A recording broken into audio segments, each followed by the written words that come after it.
नमस्कार दोस्तों, स्वागत है आपका अपने YouTube चैनल पर।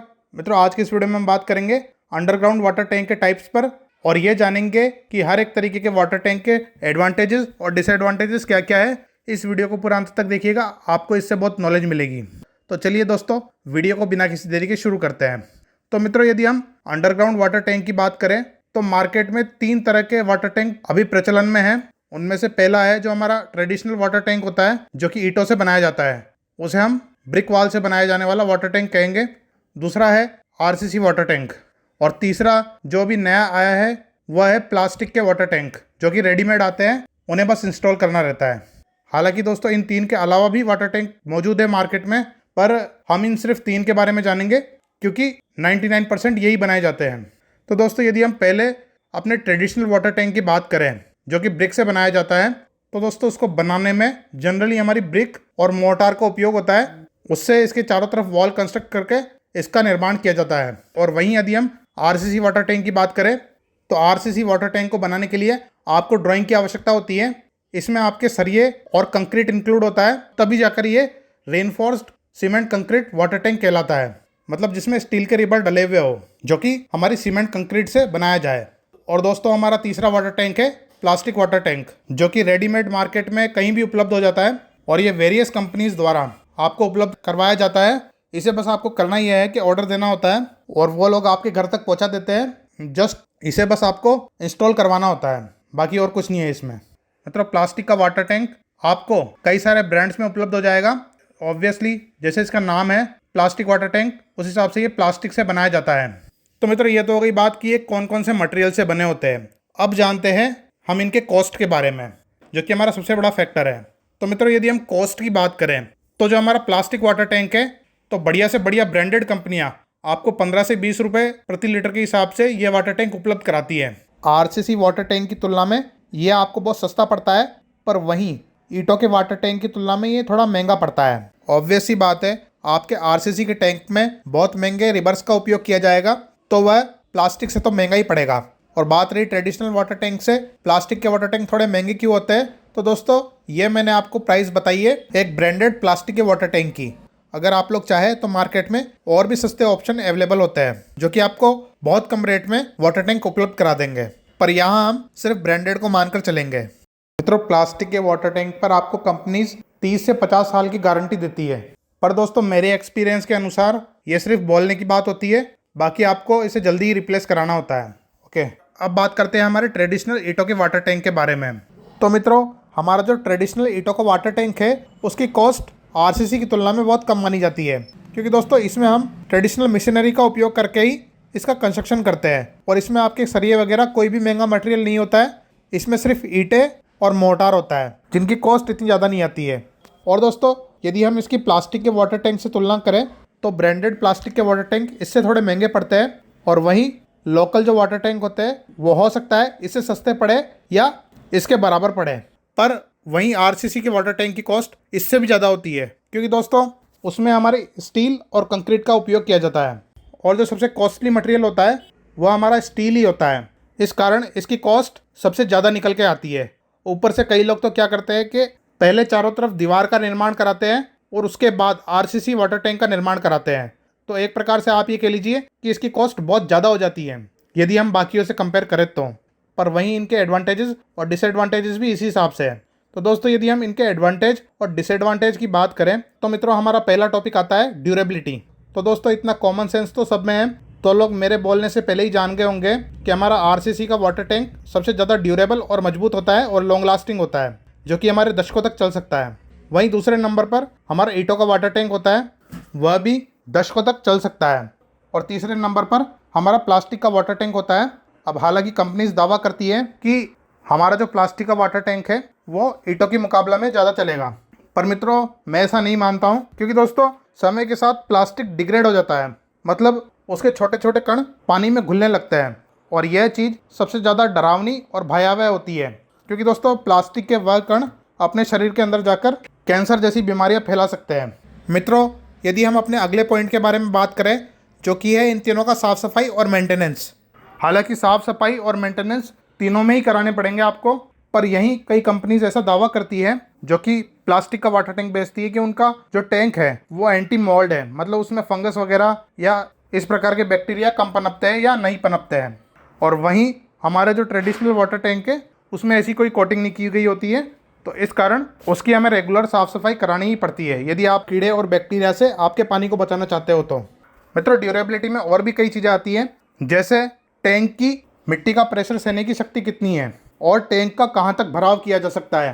तो मित्रों, ऐसी बात है कि यदि आप आरसीसी के वाटर टैंक की बात करें तो यदि आप इसे डिज़ाइन के अनुसार बनाते हैं या ड्राइंग के अनुसार इसका निर्माण करते हैं तो आप कितना भी बड़ा वाटर टैंक बना सकते हैं। इवन इतना बड़ा वाटर टैंक भी बना सकते हैं कि उससे पूरे शहर को पानी पिलाया जा सके। क्योंकि दोस्तों, यदि हम आरसीसी का वाटर टैंक डिज़ाइन करवाते हैं तो उसके लोड की सारी कैलकुलेशन पहले ही कर ली जाती है और उसी अनुसार उसमें बार और कंक्रीट की ग्रेड का इस्तेमाल किया जाता है।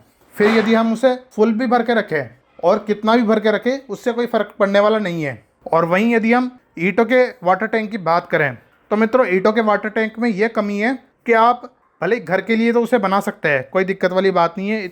आपके हाउस होल्ड के पर्पज़ से इतना कोई पानी इस्तेमाल नहीं होता है तो आप आराम से उसे बना सकते हैं। पर फिर भी एक संभावना रहती है कि जैसे यदि आप बिना लोड की कैलकुलेशन के बहुत बड़ा वाटर टैंक बना देते हैं तो दोस्तों होता क्या है कि जब उसे भरा जाएगा तो पानी उस पर प्रेशर लगाएगा। पहली बात तो प्रेशर सिर्फ पानी का ही नहीं होता है, उसके आजू बाजू जो मिट्टी भरी जाती है उसका भी प्रेशर होता है। तो दोस्तों उसे वो तो झेलना ही होता है जब वो खाली कंडीशन में होता है, पर दोस्तों जब वो भरा जाता है तो उसके जो खासकर नीचे के पार्ट्स होते हैं उन पर बहुत हैवी प्रेशर आता है। और अगर आप उसे बहुत हद तक पूरा भर देते हैं तो आप ये मान लीजिए कि ऐसे लोड के तनाव में उसमें बीच में मोटार छूटने की संभावना रहती है। क्योंकि दोस्तों हमारा जो वो वाटर टैंक है वह ईंट और मोटार के जॉइंट से ही बना है। तो कई बार क्या होता है फ्रेंड्स कि ज़्यादा प्रेशर होने की वजह से जो मोटार और ईंट के जॉइंट हैं वो हल्के से अलग हो जाते हैं और हल्के से अलग हो जाने के कारण वाटर की थोड़ी थोड़ी लीकेज की समस्या होती ही होती है। खैर, सेटलमेंट के इशू की तो हम बाद में बात करेंगे, पर अभी हम बात कर रहे हैं वाटर के प्रेशर की। तो जैसा कि मैंने आपको बताया, आरसीसी का वाटर टैंक बहुत ज़्यादा हैवी प्रेशर को अपने ऊपर ले सकता है, वहीं ईंटों का वाटर टैंक यह करने में सक्षम नहीं है। वहीं यदि हम प्लास्टिक के वाटर टैंक की बात करें तो मित्रों, वैसे तो कंपनीज कई तरह के दावे करती है कि हमारा वाटर टैंक सेफ़ है, ये मिट्टी का प्रेशर झेल या फिर ये वाटर का 100% इसको भर दिया जाए तो भी ये प्रेशर झेल सकता है। तो मित्रों, यदि आप मेरी माने तो कंपनीज के दावों पर इतना यकीन ना करें। मेरा ऐसा मानना है कि ऑब्वियसली बात है, आपका प्लास्टिक का वाटर टैंक आरसीसी और ईंटों की तुलना में बहुत पतला होगा और बहुत पतला होने के कारण इस पर जब सॉइल का प्रेशर आएगा तो हो सकता है कि यह शुरुआत में उस प्रेशर को झेल भी ले, पर कुछ समय बाद मुझे नहीं लगता ये इतना सक्सेस है।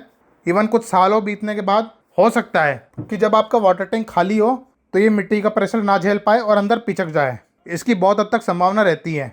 अब हालांकि यूज़ करने वाले तो इसको भी करते हैं, पर मैंने इसको आज तक यूज़ नहीं किया।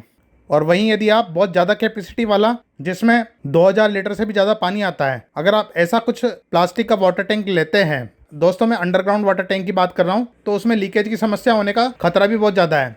इसलिए आप इन सब चीज़ों को कंसिडर करके ही प्लास्टिक का वाटर टैंक देखिएगा यदि आप देखना चाह रहे हैं तो। अब मित्रों आते हैं अगले टॉपिक पर, जो है सेटलमेंट। मित्रों, सेटलमेंट की समस्या एक ऐसी होती है जो कई बार तो जैसे ब्लैक कॉटन सॉइल में या भुरभुरी सॉइल में तो हमें अंदाज़ा लग जाता है कि ये सॉइल सेटल होगी। तो इस कारण क्या होता है फ्रेंड्स, हम पहले ही उनको आरसीसी वाटर टैंक बनाने का सजेशन दे देते हैं। उससे ये होता है कि सॉइल में यदि कभी सेटलमेंट होता भी है तो उससे सेटलमेंट क्रैक्स आने की संभावना बिल्कुल ना के बराबर होती है, क्योंकि इसकी स्ट्रेंथ ही इतनी ज़्यादा होती है कि वह अपने ऊपर झेल जाता है। पर यदि यहीं हम ब्रिक वाटर टैंक की बात करें तो दोस्तों ब्रिक का वाटर टैंक इतना नहीं झेल पाता है। अगर आपके ब्रिक वाटर टैंक में सेटलमेंट हुई तो उसमें इतना पानी लीकेज होगा जिसका आप अंदाज़ा नहीं लगा सकते हैं। इन सेटलमेंट क्रैक से आज मैक्सिमम लोग परेशान होते हैं। हालांकि लोग इनको रिपेयर करवाने की फिर नाकाम कोशिश भी करते हैं, जो कि इतना सक्सेस काम नहीं है। एक बार यदि आपका वाटर टैंक बन गया है तो उसे आप बार बार सीमेंट लगाकर या कोई फिलिंग मटेरियल भरकर बहुत लंबे समय तक रिपेयर नहीं कर सकते हैं। और यहीं हम तीसरे वाटर टैंक प्लास्टिक के वाटर टैंक की बात करें तो मित्रों मुझे नहीं लगता इसे सेटलमेंट से इतना ज़्यादा कोई फ़र्क पड़ता होगा, क्योंकि दोस्तों प्लास्टिक एक फ्लेक्सिबल मटेरियल होता है तो थोड़ा बहुत सेटलमेंट ये झेल लेता है। पर यदि ज़्यादा सेटलमेंट होगा तो उस कंडीशन में क्रैक आएंगे ही आएंगे इसमें भी।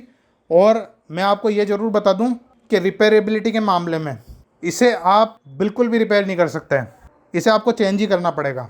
वैसे चेंज तो आपको फिर भी करना पड़ेगा, क्योंकि इसका प्लास्टिक धीरे धीरे डिग्रेड होता जाता है, तो उस हिसाब से आप लगभग 15 से 20 साल के अंतराल में इसे चेंज करना ही होगा। और वहीं यदि हम ईंट के और कंक्रीट के वाटर टैंक की बात करें तो उसमें भी आपको लगभग इतने ही अंतराल में, जैसे 15 से 20 साल के अंदर अंदर वाटर प्रूफिंग करवानी ही पड़ेगी।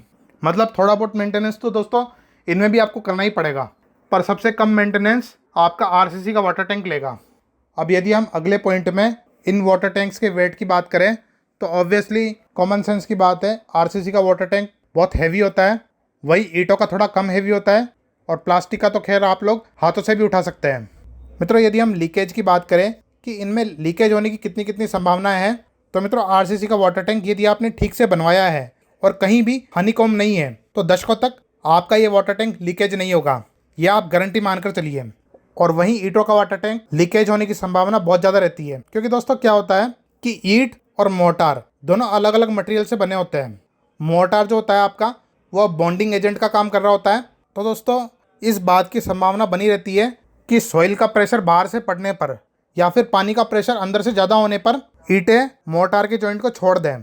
और चूंकि ये बहुत सारी ईंटों को जोड़कर बनाया जाता है, उनमें से एक भी ईंट यदि थोड़ी सी भी ढीली पड़ी तो आप ये मान लीजिए आपका लीकेज शुरू हो जाएगा। इसलिए इसमें लीकेज की संभावना आरसीसी के कंपैरिजन में ज़्यादा रहती है। पर इसका मतलब ये नहीं है कि यह बिल्कुल ही बेकार वाटर टैंक है और इसमें लीकेज होता ही होता है, ऐसा कुछ नहीं है फ्रेंड्स।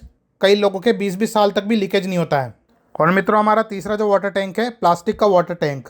दोस्तों हालांकि कंपनी तो ये दावा करती है कि ये लीक प्रूफ होता है और कभी इसमें क्रैक्स भी नहीं आएंगे, पर जैसा कि हम जानते हैं कि बोलने की बात अलग होती है और करने की बात अलग होती है, इसलिए मेरा ऐसा मानना है कि यह ईंटों से भी कम ड्यूरेबल होता है या उसके बराबर ड्यूरेबल होता है। अब हालांकि दोस्तों मैंने इसको इतना ज़्यादा उपयोग नहीं किया है, क्योंकि दोस्तों मैंने आज तक रेडीमेड वाटर टैंक का इस्तेमाल नहीं किया है।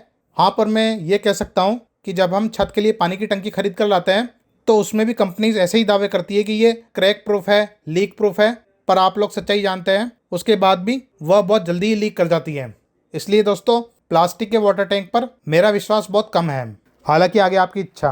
अब बात करते हैं वाटर प्रूफिंग की। तो मित्रों आपको वैसे तो आरसीसी के वाटर टैंक और ब्रिक वाटर टैंक दोनों में ही अच्छी वाटर प्रूफिंग करवाने की आवश्यकता होती है, और समय समय पर आपको फिर से वाटर प्रूफिंग करवाने की आवश्यकता रहती है।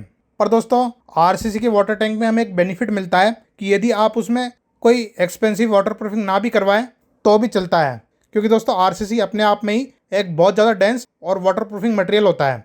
पर फिर भी यदि आप सेफ्टी के लिए करवा लें तो बहुत बेहतर होगा। और वहीं यदि हम ईंटों के वाटर टैंक की बात करें तो ईंटों के वाटर टैंक में तो आपको ये चीज़ करवानी जरूरी है, क्योंकि दोस्तों हमारी ईंटें बहुत पोरस मटेरियल से बनी होती है जो कि आपका पानी सोखती है, और ईंटों तक पानी ना पहुँचे इसलिए हमें वाटर प्रूफिंग करवाने की आवश्यकता होती है।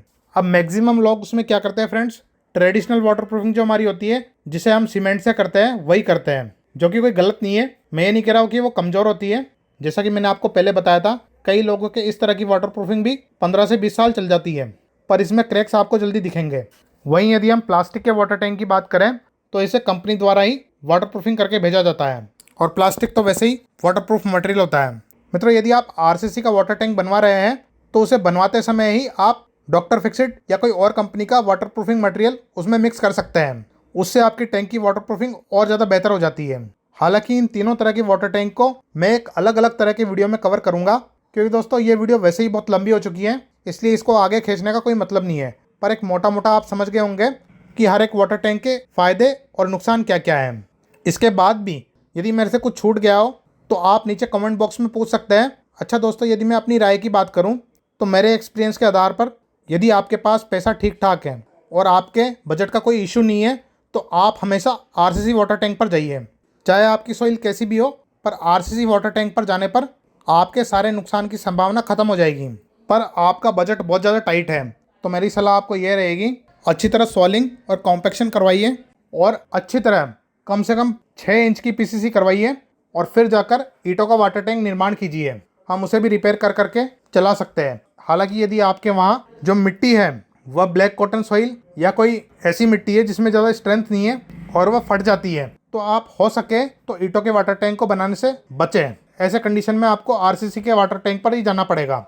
और यदि आप प्लास्टिक का वाटर टैंक इंस्टॉल करवाने की सोच रहे हैं तो दोस्तों मेरे ख्याल में ये सबसे बेकार डिसीजन है, क्योंकि दोस्तों ना तो मैंने इसको कभी उपयोग किया है और ना ही मैं आपको प्लास्टिक के कोई भी मटेरियल को उपयोग करने की सलाह दूंगा जिसका उपयोग आप लोग दिन रात करेंगे, क्योंकि दोस्तों मुझे क्या पूरी दुनिया को पता है कि प्लास्टिक एक ऐसा मटेरियल है जो कैंसर कॉज करता है और उसके अलावा भी कई तरह की खतरनाक बीमारियां फैलाता है। इसलिए मेरी सलाह ये रहेगी कि आप इसे उपयोग ना करें। तो दोस्तों, इस वीडियो का यही समाप्त करते हैं। इसके अलावा भी यदि कुछ बच गया हो तो आप लोग नीचे कमेंट कीजिए, मैं उसका जवाब जरूर दूंगा। और अगर वो कोई ऐसा टॉपिक होगा जिस पर मेरे को वीडियो बनानी चाहिए तो मैं उस पर वीडियो भी बना दूंगा। इसलिए दोस्तों, कमेंट करके जरूर पूछें। तो चलिए दोस्तों, मैं मिलूंगा आपसे अपनी नेक्स्ट वीडियो में। तब तक के लिए जय हिंद, वंदे मातरम।